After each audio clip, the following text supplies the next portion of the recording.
Ile-Ẹjọ ju àwọn ọmọ Yahoo mẹ́fà sẹ́wọ̀n ọdún kan.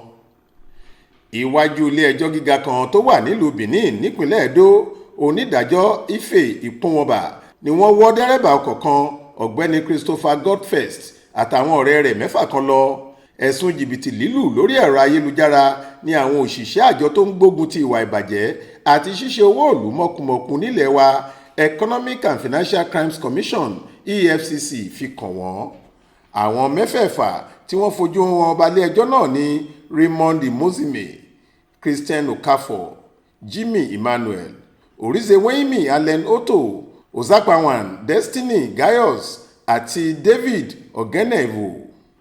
Aláròyé gbọ́ pé ọjọ́ ìṣẹ́gun túsídẹ̀ẹ́ ọjọ́ 25 oṣù keje ọdún 2023 yìí ni wọ́n fojú àwọn ọ̀daràn náà balẹ̀-ẹjọ́. Ẹyọ ẹ̀sùn kan ṣoṣo ni lọ́ọ̀yà tó ń ṣojú àjọ Economic and Financial Crimes Commission EFCC fi kan àwọn ọmọ Yahoo náà. Òun náà sì ni pé wọ́n ń lo ẹ̀rọ ayélujára láti fi lu àwọn èèyàn ní jìbìtì owó ńlá nígbà gbogbo, pàápàá jùlọ àwọn òyìnbó tí wọ́n mọ̀ pé ọmọ orílẹ̀-èdè yìí kọ́ ni wọ́n. Lọ́ọ̀yà ọ̀hún ní ṣe làwọn ọ̀daràn náà ń tàbùkù orúkọ dáadáa táwọn olórí wa gbogbo ti fi lélẹ̀ tẹ́lẹ̀, àti pé òfin ìpínlẹ̀ Ẹdó kò fààyè gba ohun tí wọ́n ń ṣe náà rárá.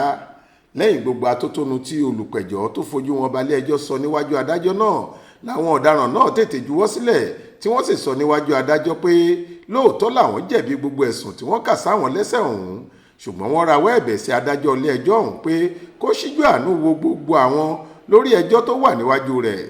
Nígbà tó máa gbé ìdájọ́ rẹ̀ kalẹ̀, onídàájọ́ Efe ní kí ẹnì kọ̀ọ̀kan wọn lọ ṣẹ̀wọ̀n ọdún kọ̀ọ̀kan nínú ọgbà ẹ̀wọ̀n tó wà láàrin ìlú Benin pẹ̀lú iṣẹ́ àṣekára níbẹ̀.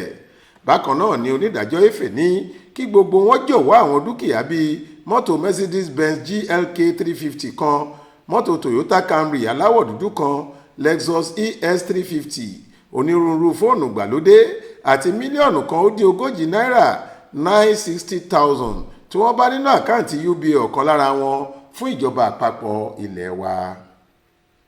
Adéwálé Adéoyè ló ṣàkójọ ìròyìn yìí fún iléeṣẹ́ tẹlifíṣàn Aláròyé online. Faith Adébọ́lá ló kà á sétí ìgbọ́ yín.